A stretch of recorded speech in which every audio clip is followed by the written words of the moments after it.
Welcome back, and thank you for tuning into Cheating Tales Lab. We appreciate every single one of you.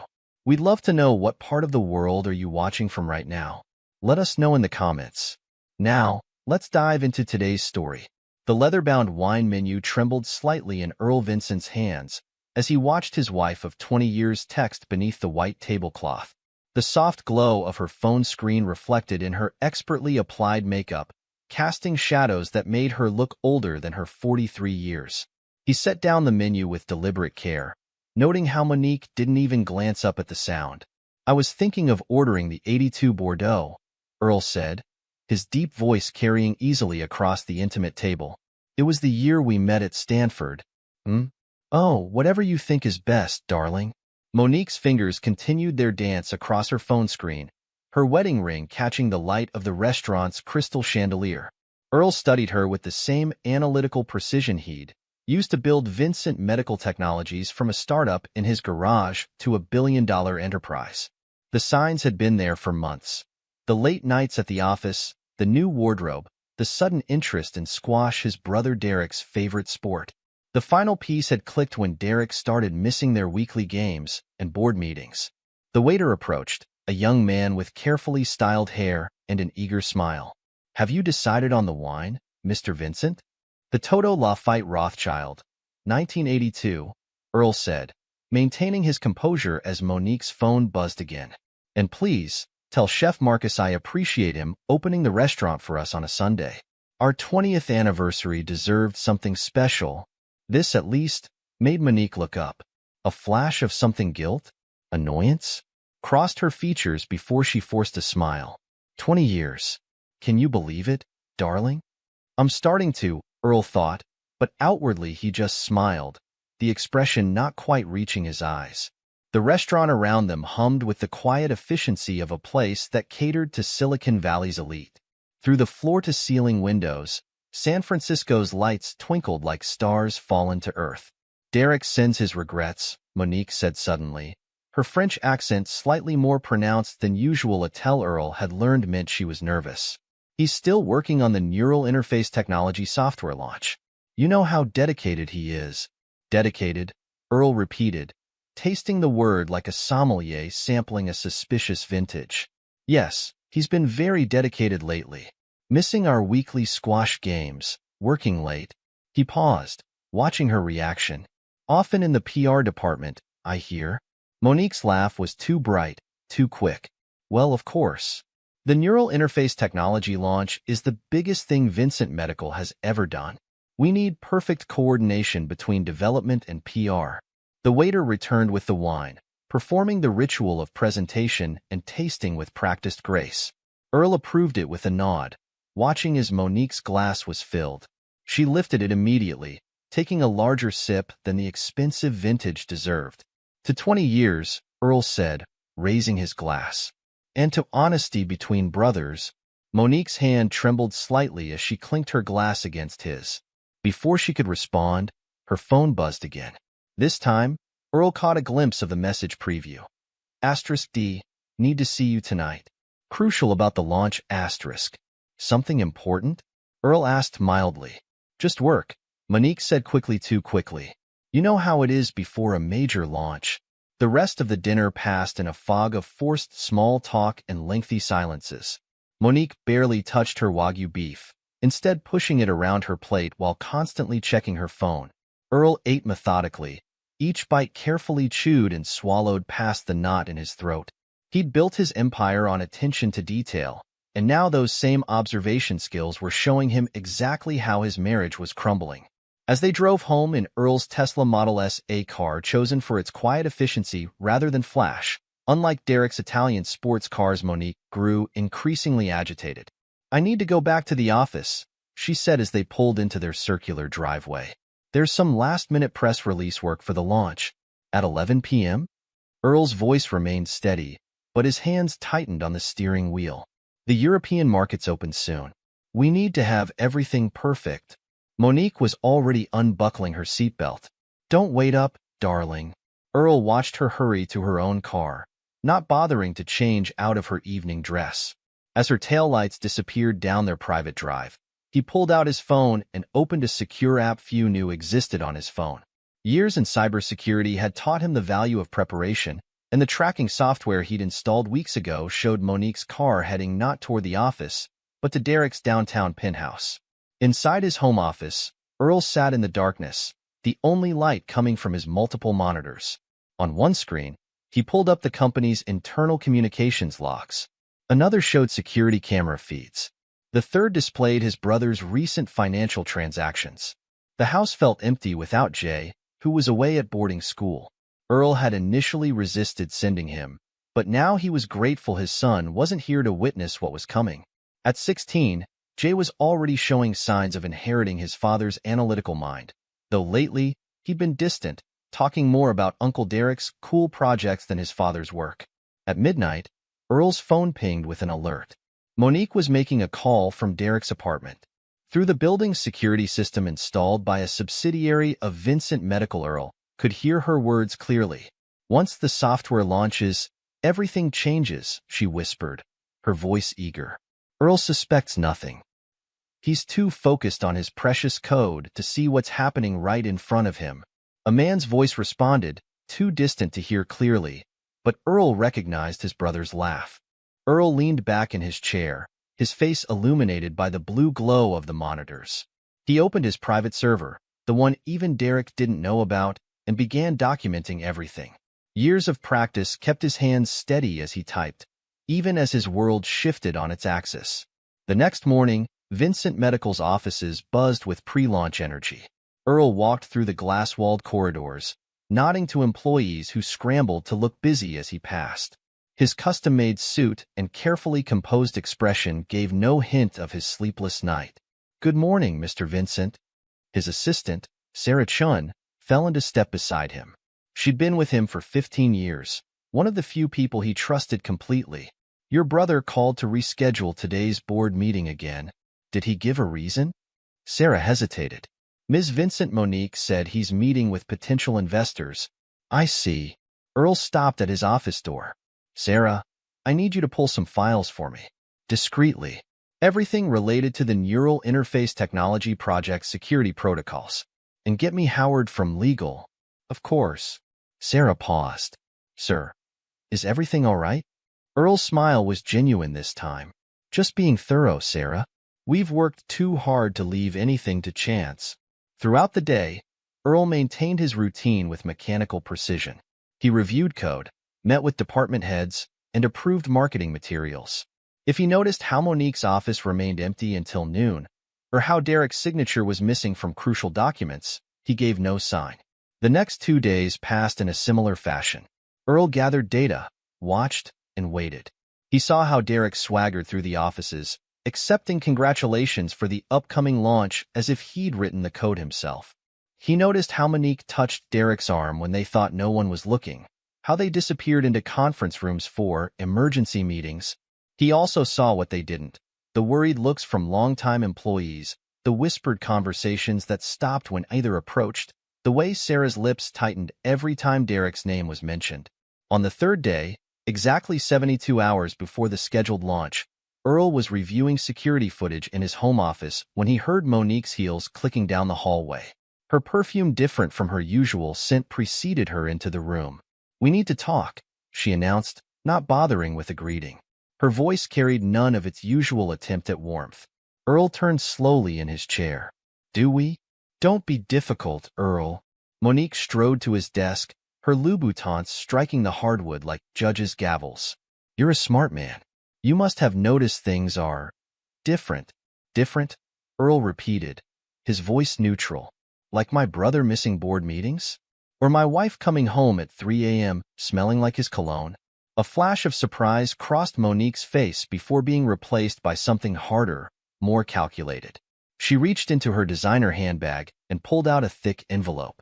"Here's how it's going to be," she declared, tossing the envelope onto his desk.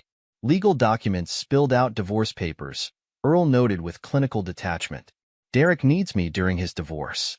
I'm moving into his penthouse, and we'll spend our nights however we want. He really needs this." Earl reached for his phone, but Monique's laugh stopped him, a sharp, cruel sound he'd never heard from her before. Don't bother calling the family, she said, triumph evident in her voice. They've known about us for months. They think we're perfect together, the creative genius and the woman who truly appreciates him. She leaned forward, her expensive perfume cloying in the enclosed space. Face it, Earl. You were always the boring brother. All those years of careful planning, conservative investments, building things slowly. Derek understands vision, passion. He's going to take Vincent Medical in directions you never dreamed of. Earl's face remained impassive as he looked at the woman he'd spent 20 years with. Is that what he told you? That he has vision?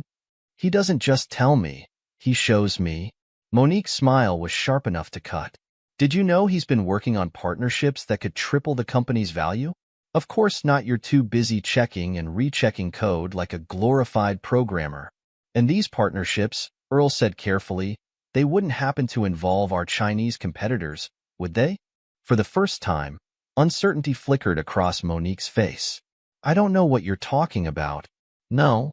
Earl turned one of his monitors toward her. On the screen, a series of emails was displayed all in Chinese.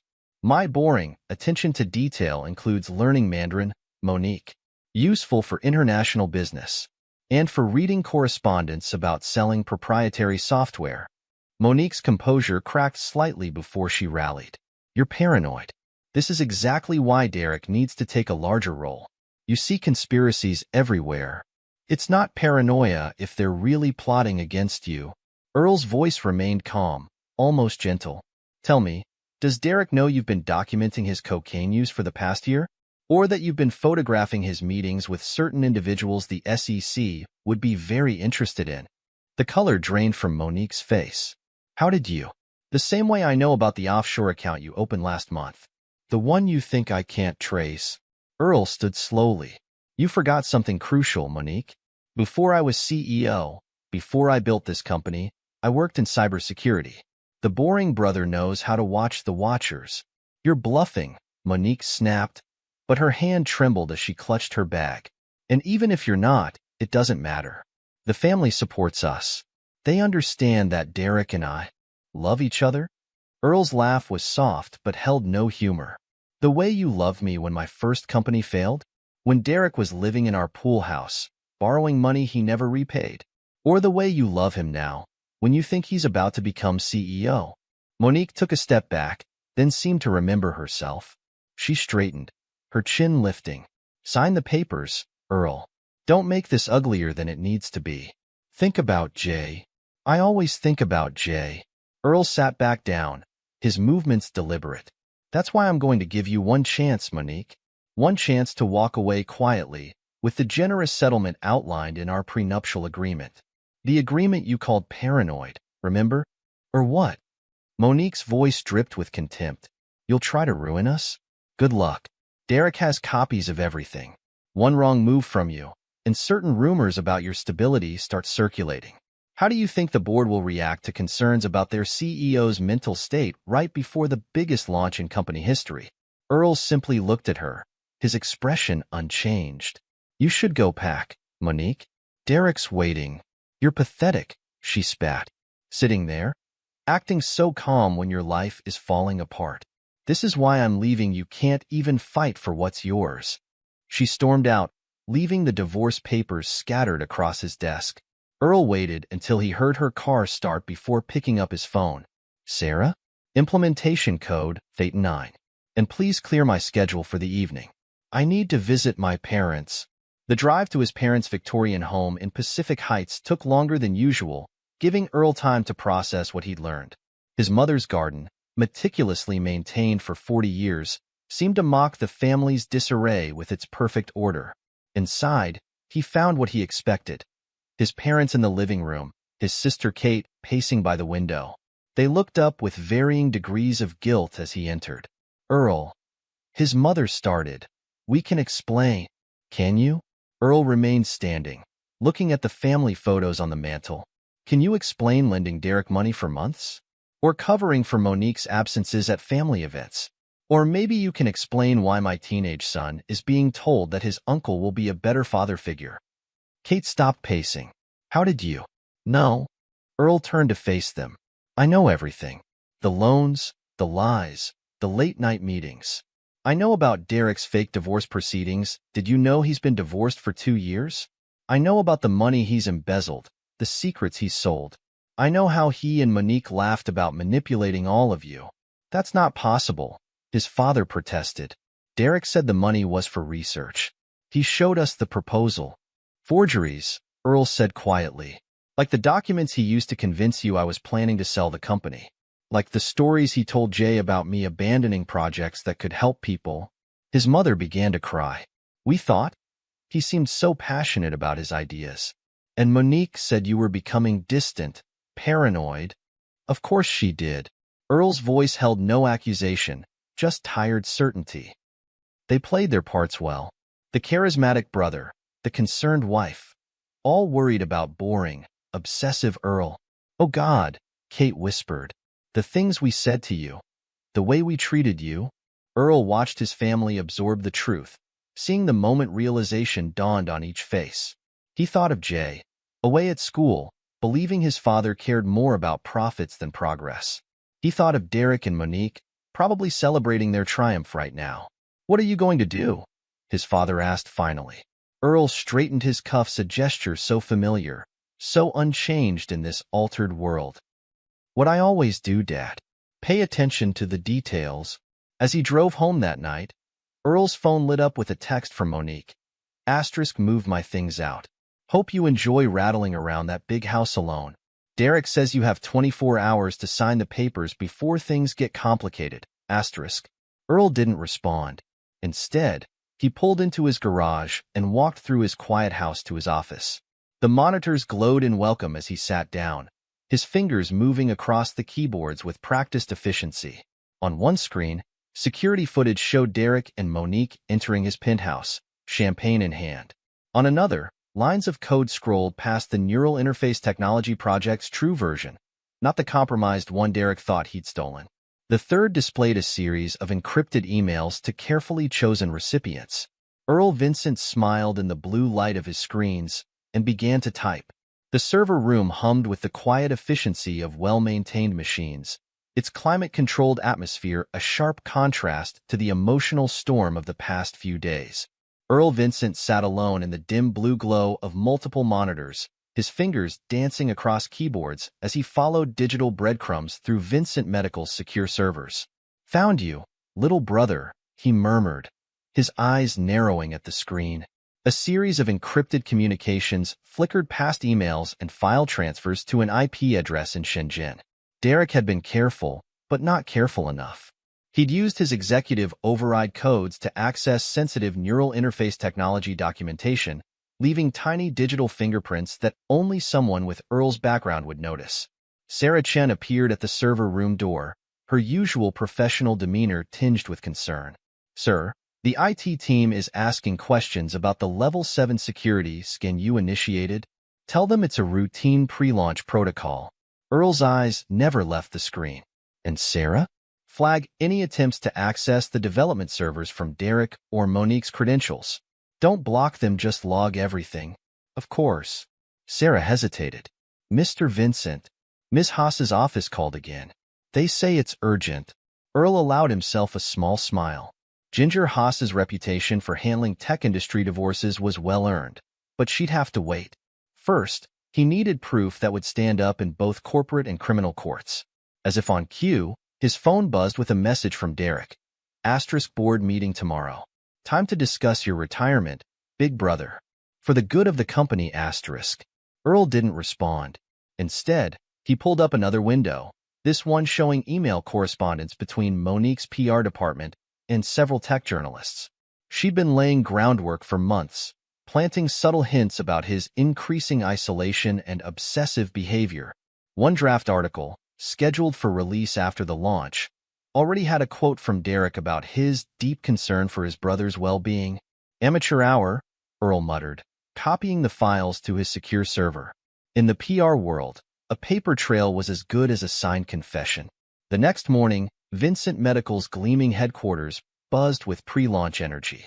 Earl moved through the corridors with deliberate calm, noting how employees quickly looked away when he passed.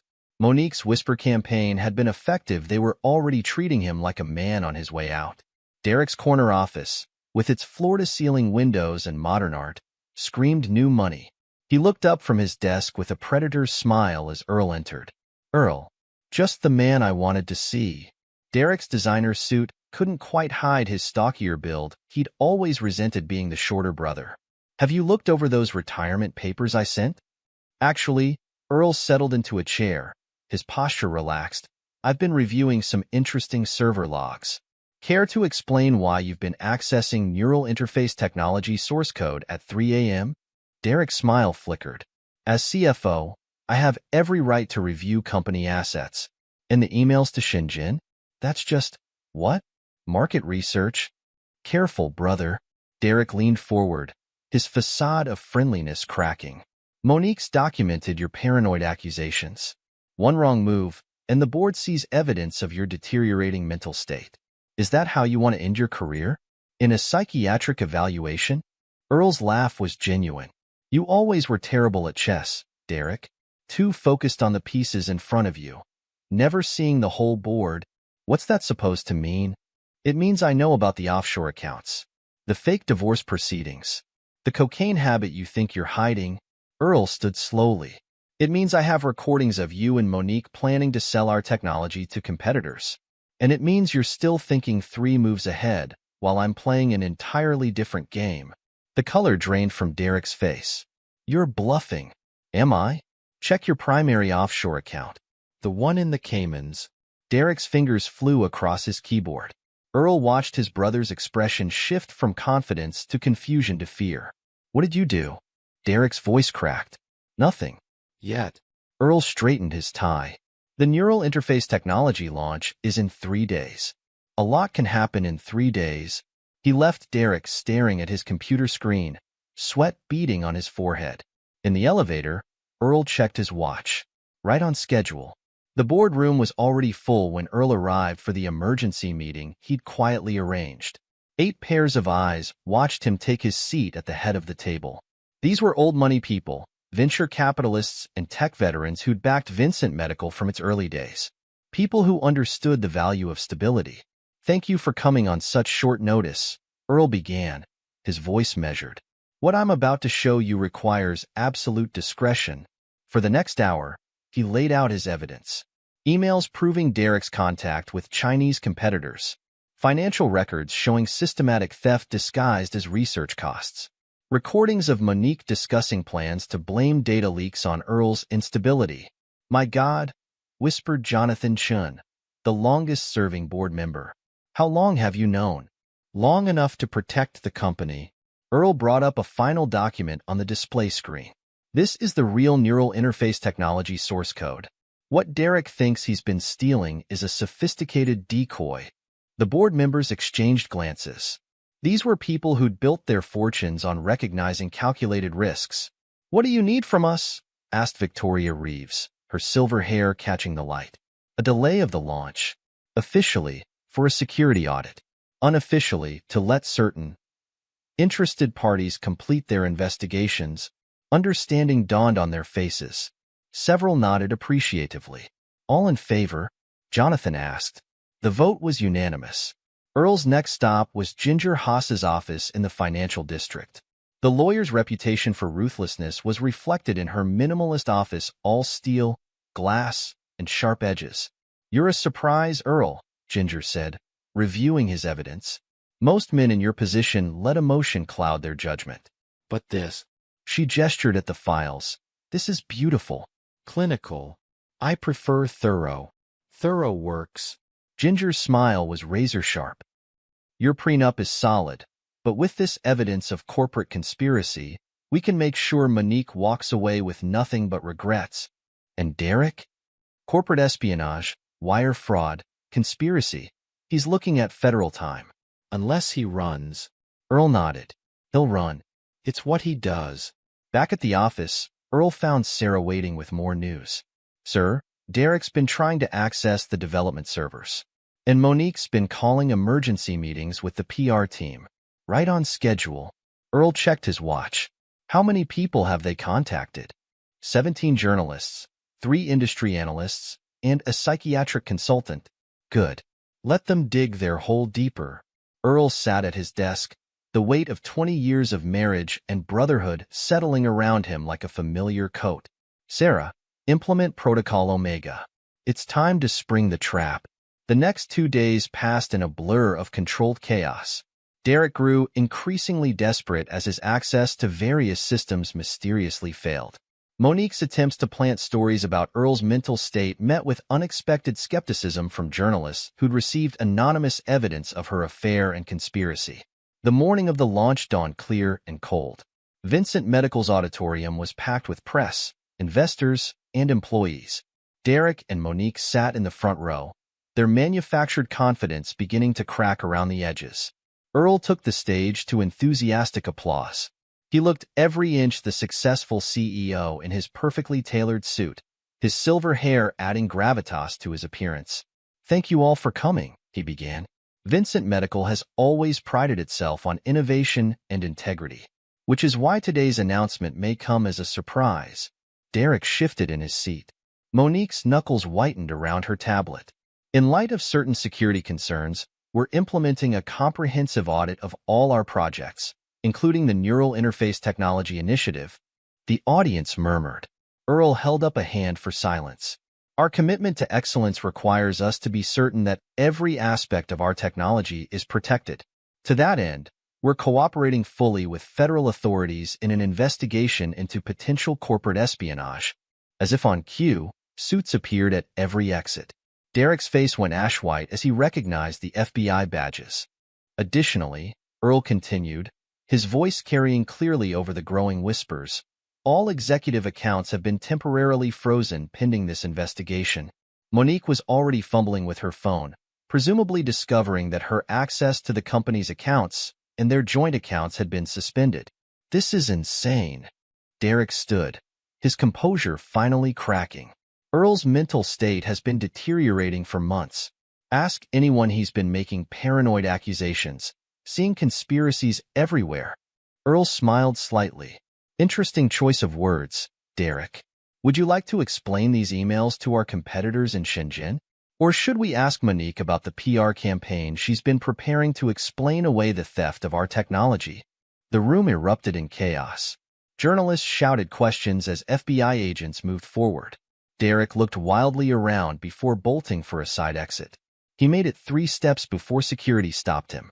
Monique stood frozen, her carefully crafted world crumbling around her.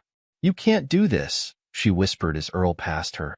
"The family will know everything by dinner," Earl finished quietly, "including Jay.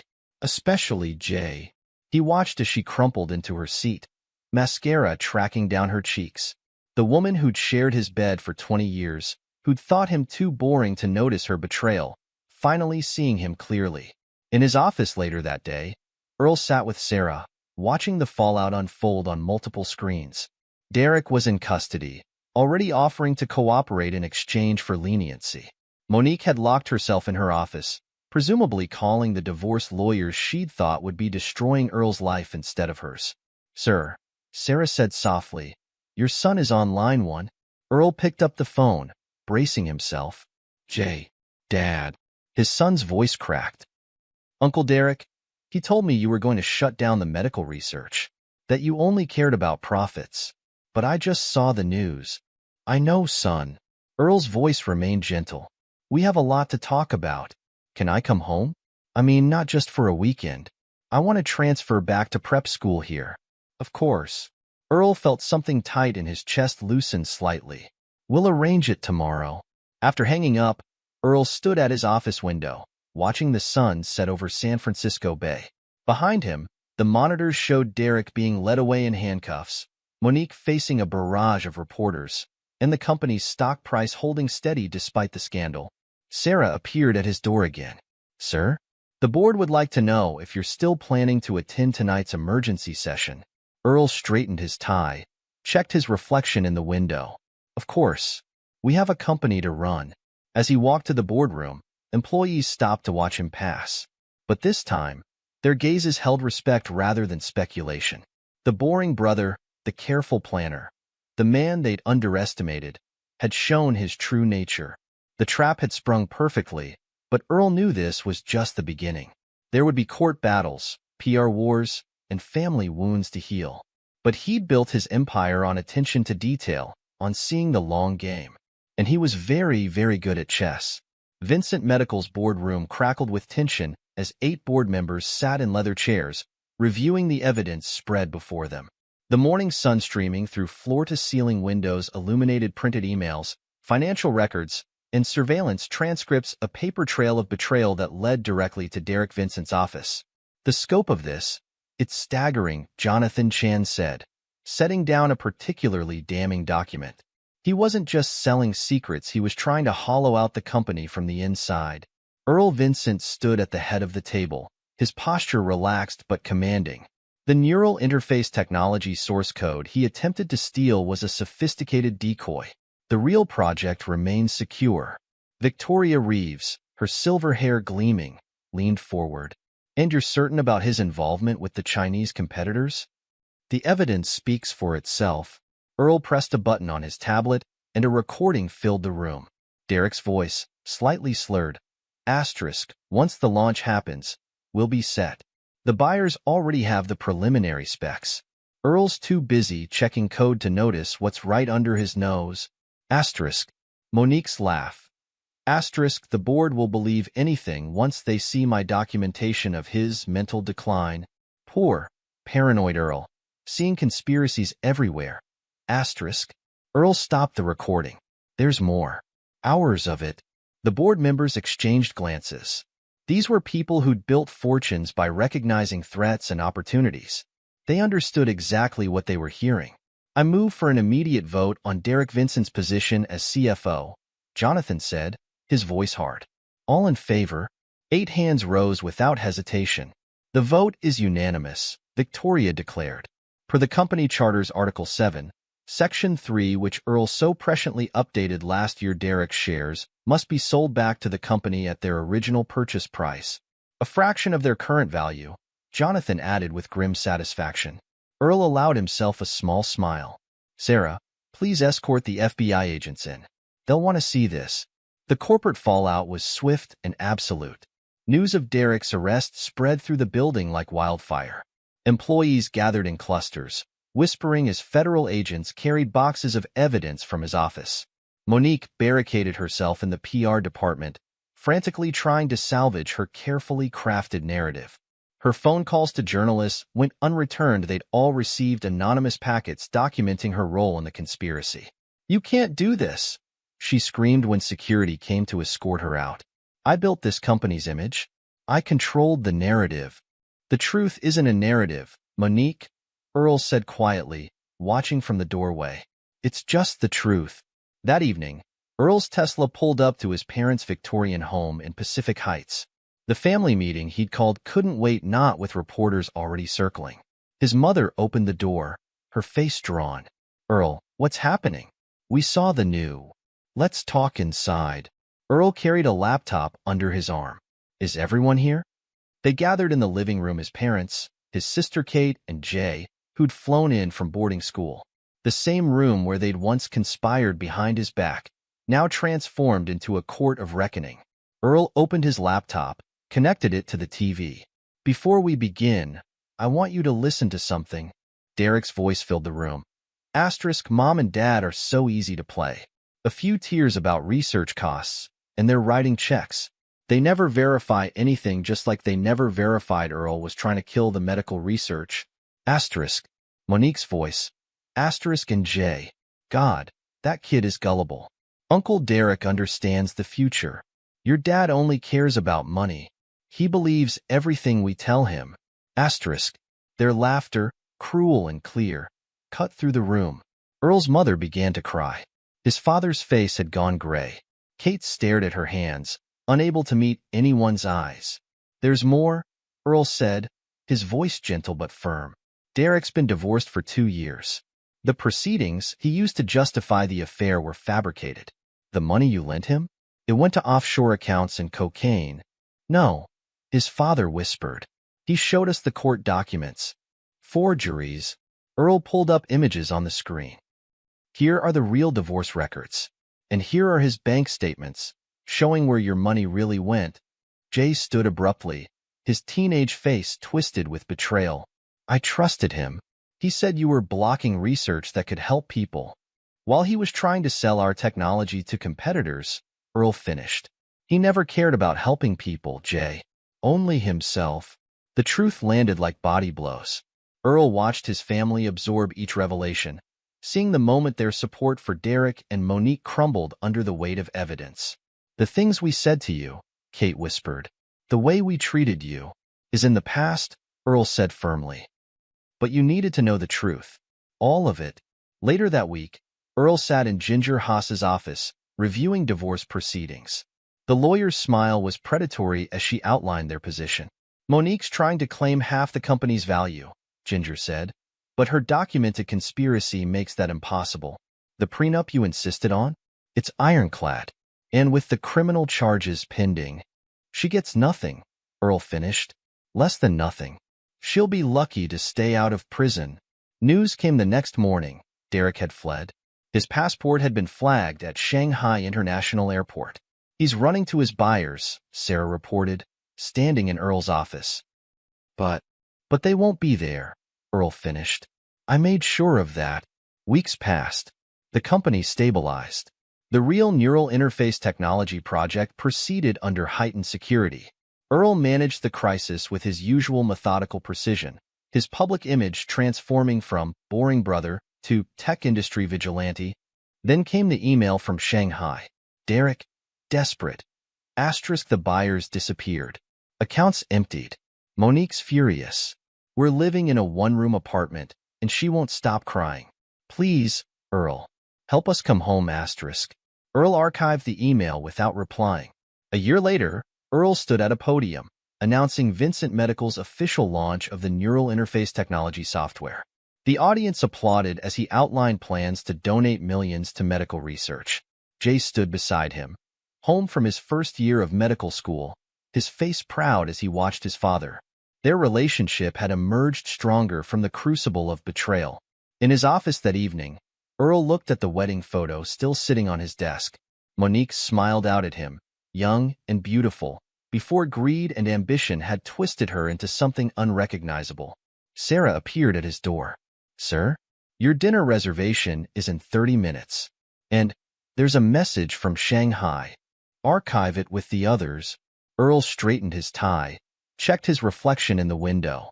Outside, San Francisco glittered in the dusk, as bright and hard as ambition itself. The boring brother had won, not through dramatic gestures or grand confrontations, but through patience, precision, and attention to detail. Just as he'd built his company, just as he'd protected it. He picked up the wedding photo, started to drop it in the shredder, then stopped. No, it would stay on his desk, not for sentiment, but as a reminder that sometimes the quiet ones, the careful ones, the ones others underestimate, are the most dangerous of all. In a small apartment in Shanghai, Derek taught English to bored businessmen while fighting extradition.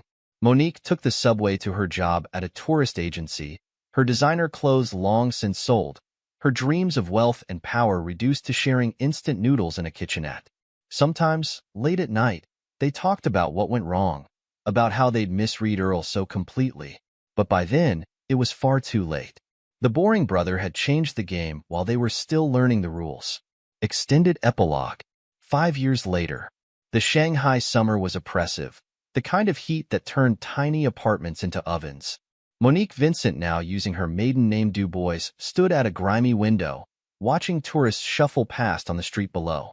Her once manicured hands were raw from cleaning hotel rooms, her designer wardrobe replaced by discount store uniforms. The extradition papers came through, Derek announced, slumping onto their worn couch. His English teaching job barely covered rent, and legal fees had drained what little they'd salvaged. They're processing the request. Monique didn't turn. Earl? Who else? Derek's laugh was bitter. 5 years, and he's still hunting us. The boring brother never forgets. Their life had become a cautionary tale in Silicon Valley. Occasional news stories tracked their fall. The former CFO teaching basic English to children, the PR executive turned hotel maid. Their love story had crumbled under the weight of poverty and mutual recrimination. Meanwhile, Vincent Medical Technologies had soared. The neural interface technology software revolutionized medical data processing, earning accolades and billions in revenue. Earl's donation of millions to medical research garnered international praise, his reputation transforming from careful executive to visionary philanthropist. 10 years later, the Vincent Medical Technologies headquarters had expanded, now occupying 3 gleaming towers in San Francisco's skyline. Earl Vincent, his hair now fully silver, stood at his office window, watching the sunset paint the bay in gold. "Dad." Jay Vincent entered, his white coat exchanged for a business suit. After finishing medical school, he joined the company's research division, eventually rising to chief medical officer. "The new neural mapping project results just came in. It's even better than we hoped." Earl smiled at his son, no longer the manipulated teenager, but a confident man of 28. "Your mother called again," he said quietly. "From Paris." After 3 years in Shanghai, Monique had left Derek, using her French citizenship to escape to Paris. She worked as a tour guide, living in a small apartment in the unfashionable 20th arrondissement. Her monthly emails to Jay went unanswered. Derek hadn't fared better. The Chinese competitors he tried to sell to had blacklisted him after Earl's warning. He moved between Asian cities, teaching English and dodging extradition, his charismatic swagger replaced by desperate survival. "I delete her emails," Jay said firmly. "She and Derek showed us who they really were. I learned that from you." 15 years later, Earl Vincent, now in his 70s but still sharp as ever, sat in the company's main auditorium. The occasion was historical. Vincent Medical Technologies was launching its most ambitious project, yet a neural interface that could help paralyzed patients regain movement. In the front row sat familiar faces. Sarah Chin, now CEO while Earl served as chairman, her loyalty rewarded with a meteoric rise. Victoria Reeves and Jonathan Chun, still on the board, their faith in Earl's leadership vindicated many times over.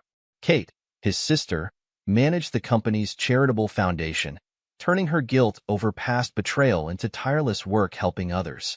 Their parents had passed away years ago, but not before seeing the full scope of their younger son's deception and their elder son's triumph. The presentation began with a video. Patients walking again, families reunited, lives transformed. The neural interface technology had evolved far beyond its origins, becoming something truly revolutionary. A news alert flashed on Earl's phone. Former Vincent Medical CFO Derek Vincent found dead in Bangkok hotel. Apparent suicide. Earl quietly archived the message. Derek's final years had been a downward spiral. The extradition threats, the poverty, the burning bridges in the end. The charismatic brother had died alone, his schemes long since unraveled. 20 years later, the medical technology world gathered in Stockholm to witness Earl Vincent, now 80, received the Nobel Prize in Medicine. The neural interface technology had evolved into a system that helped millions, from paralysis patients to those with neurological disorders. Jay sat in the front row with his wife and children, beaming with pride. He'd helped develop the final iterations of the technology, proving himself not just as Earl's son, but as a brilliant researcher in his own right. Monique watched the ceremony on a small TV in her Paris apartment, aged and alone. Her attempts at reconciliation had met with silence. The prenup she'd mocked had left her with nothing, her conspiracies had blocked any corporate career, and her beauty had faded with time. She survived on a small pension, writing unsent letters to the son who would never forgive her. 25 years later, the final chapter. Earl Vincent died peacefully in his sleep at 85, leaving behind a legacy that transformed medicine. The company he'd built, the lives he'd changed, the family he'd protected all stood as testament to the power of patience, precision, and principled leadership. His funeral drew thousands. Tech leaders, medical pioneers, and grateful patients came to honor the man who'd turned betrayal into triumph. Jay delivered the eulogy, speaking of his father's quiet strength, his strategic brilliance, and his unwavering moral compass. In a small Paris cafe, Monique read the news of Earl's death. The obituaries painted him as a visionary, a medical technology pioneer, a devoted father. None mentioned her name. She was a footnote, a cautionary tale forgotten by the world that had once been her stage. The Vincent Medical Technologies headquarters raised a new building, the Earl Vincent Center for Neural Research. In the lobby, beside his portrait, sat a familiar wedding photo, not as a memorial to lost love, but as Earl had intended a reminder that greatness often comes quietly, that true strength lies not in dramatic gestures, but in patient, methodical execution. J. Vincent took his father's place as chairman, leading the company into new frontiers of medical technology. Sarah Chun continued as CEO, their partnership echoing the loyalty and trust that had defined Earl's leadership. The neural interface technology evolved into a global standard, helping millions walk, communicate, and live fuller lives. Hospitals worldwide used Vincent Medical Systems, the company's name becoming synonymous with medical innovation. Kate Vincent Chin expanded the charitable foundation's reach, building hospitals in underserved communities. Each bore a plaque with Earl's favorite quote, "Success is not about being underestimated, it's about being underestimated only once." Legacy. Earl Vincent's story became a Harvard Business School case study in strategic leadership and corporate governance. Students analyzed how the boring brother had outmaneuvered betrayal through careful planning and unwavering resolve. The company he built continued to thrive, its culture shaped by his principles, attention to detail, patient strategy, and ethical leadership. The Vincent name became associated not with scandal, but with innovation and integrity. Derek and Monique's betrayal, meant to destroy him, had instead revealed his true strength. Their attempt to paint him as paranoid and unstable had backfired, exposing their own moral bankruptcy. In the end, Earl Vincent died as he had lived on his own terms, his legacy secure, his principles vindicated. The boring brother, the careful planner, the man they'd underestimated, had written himself into medical and business history. And in corporate boardrooms, tech startups, and business schools, his story taught a crucial lesson. Sometimes the most dangerous opponent isn't the loudest or most charismatic, but the quiet one who sees the whole board and plays the long game. The wedding photo remained on display in company headquarters, not as a reminder of betrayal, but as proof that true strength often comes disguised as caution, that real power lies not in bold strikes, but in patient strategy. Earl Vincent's epitaph, chosen by Jay, read simply, "He saw the whole game while others played their opening moves. It was enough. It had always been enough." This is where our story comes to an end. Share your thoughts in the comment section. Thanks for your time. If you enjoy the story, please subscribe to this channel. Click on the video you see on the screen, and I will see you there.